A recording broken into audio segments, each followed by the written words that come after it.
Dans la vidéo du jour, on va faire un point sur le marché. Comme vous l'avez vu en ouvrant vos wallets, il y a eu une forte baisse sur le marché des crypto-monnaies. On voit que le Bitcoin a perdu à peu près sur 24 heures 4 à 5%, ce qui est OK. On est redescendu en dessous des 100 000 dollars, mais on est toujours assez haut par rapport au range entre les 90 000 et les 110 000.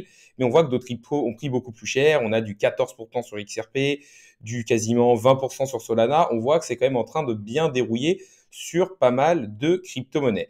Et la news qui est reliée à ça, c'est tout simplement le fait que Donald Trump impose des tarifs douaniers de 25% au Canada et au Mexique et de 10% avec la Chine. Et les trois pays concernés ont dit qu'ils allaient réagir. Et on a vu par exemple que l'une des provinces du Canada avait décidé de retirer les alcools américains des rayons. Donc on voit qu'on a une espèce de guerre commerciale qui est en train de se mettre en place.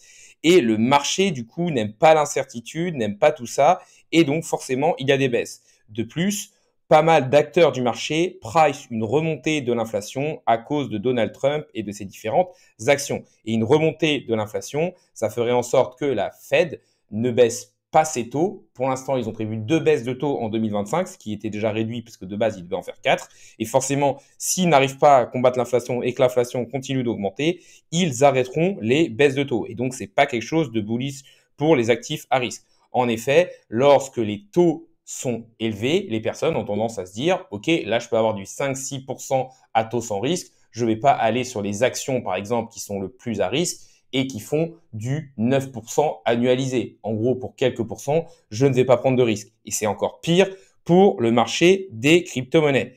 Il faut se dire que quand même, de ce qu'a dit la Fed, on devrait avoir encore 2 baisses en 2025. Là, il faut savoir faire les choses intelligemment et dézoomer. Si on va sur le graphique du Bitcoin, qu'est-ce qu'on peut voir? Tout simplement que si on dézoome, on est toujours dans le travail de cette zone des 100 000 dollars avec ce gros range entre les 90 et 110. Là, c'est plus les autres crypto-monnaies que le Bitcoin ou les altcoins qui dévissent, mais le Bitcoin, il est sur du moins 4%. Pour l'instant, rien de fou dans les horizons. Il faut se dire que les altcoins season et que les autres altcoins ont tendance à mieux performer en fin de marché haussier. Il faut aussi se dire que le Bitcoin est toujours haut et solide et que on est plus pour moi dans une phase un peu de capitulation finale avant peut-être de partir. En effet, ce qu'il faut comprendre, c'est qu'en fait, le marché est très leveragé avec des personnes qui vont parier ou à la hausse ou à la baisse avec des leviers. Un levier, ça permet tout simplement de multiplier les gains ou les pertes. Si vous faites par exemple un levier x2 sur 1000 dollars, en fait, vous allez être liquidé 2 fois plus rapidement. Et en fait, tout ça, ça fait juste qu'on a des clusters de liquidation qui se mettent. On voit que les clusters sont souvent mis sous des plus bas. Et là, en fait, on voit qu'on a pas mal de clusters en dessous. Donc moi, je trouvais pas ça fou que le prix du Bitcoin vienne aux alentours jusqu'aux 97 000 dollars pour venir chercher toutes ces liquidations-là, ce qui ferait une belle cascade de liquidation. On aurait bien nettoyé et ensuite, on pourrait repartir à la hausse.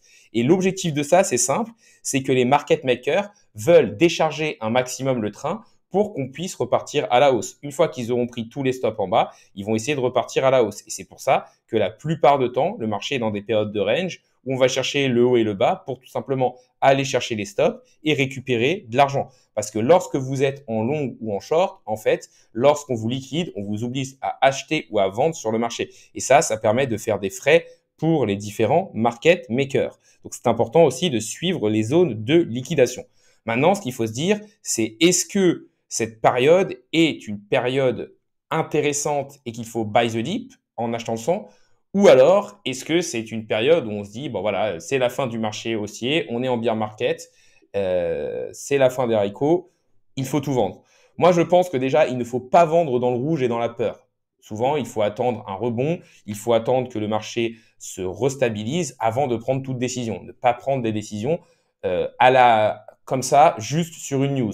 Sachant qu'en plus, normalement, vous devez avoir votre stratégie de données. Si on regarde le Bitcoin qui mène un peu le marché, on voit que c'est pas si fou. Oui, on a moins 6% sur une semaine, mais c'est pas non plus des variations qui sont dingues. Pour l'instant, le marché a encore de la marge. Vous pouvez aller voir ma vidéo d'hier qui vous montre un peu les différents indicateurs et comme quoi on n'est pas encore trop en surchauffe, qu'on a pas mal de marge. En plus, là, on va encore dégonfler plus les indicateurs, ce qui devrait permettre aux cryptos de plus partir. C'est plus que les altcoins qui ont beaucoup baissé.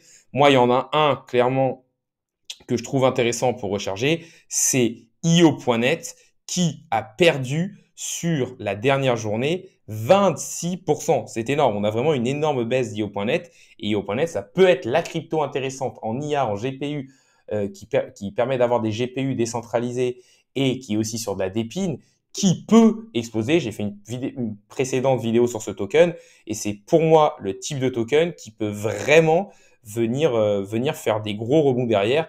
Et c'est vu comment ça se passe actuellement sur le marché, je pense qu'on est dans la phase de capitulation avant de possiblement repartir justement sur une belle phase de haute derrière. Après, c'est à vous de voir en fonction de votre stratégie et de voir si vous êtes trop exposé sur le marché des cryptos. On peut aussi essayer d'aller voir des indicateurs. Moi, souvent, celui que j'aime voir, c'est le MACD qui permet de voir à peu près la force d'un mouvement. Là, on voit qu'on est pas mal. Après, vous pouvez essayer de dézoomer, mais c'est vrai que je trouve que se mettre en un jour ou comme ça, c'est un petit peu plus tendu. Là, on voit par exemple que le MACD a croisé ici en daily et donc que c'était peut-être un bon moment pour les personnes qui sont un peu plus short-termistes de vendre. C'est vrai que c'est pas mal pour voir. Là, on voit que ça a croisé il n'y a pas très longtemps. Ça a croisé à peu près ici et donc ça nous aurait montré qu'il fallait vendre avant cette baisse-là. Mais bon, ça, ce sont que des indicateurs qu'il faut souvent en croiser plusieurs pour voir si on a raison. Donc là, on arrive un peu sur la fin de la vidéo. Donc l'objectif, c'était de vous rassurer, de vous dire qu'on est dans une période de capitulation et que de toute manière, pour aller chercher des gros gains à la hausse, il faut forcément accepter de la volatilité. Plus la volatilité est forte et plus on peut avoir des gros gains.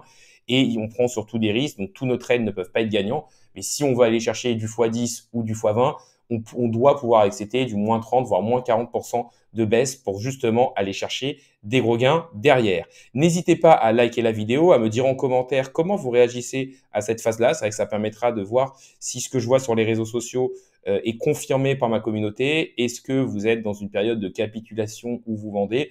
Ou alors, est-ce que cette baisse ne vous fait ni chaud ni froid parce que vous avez réussi à dézoomer? N'hésitez pas non plus à vous abonner, ça récompense le travail que je fais au jour le jour et ça permet de faire grossir la communauté. Pour résumer, il y a une news de Trump qui a apeuré un peu les marchés. Vu que le week-end, le marché des cryptos est encore ouvert, forcément, il a fortement baissé parce que l'incertitude fait peur au marché et n'aimant pas ça, il price à la baisse.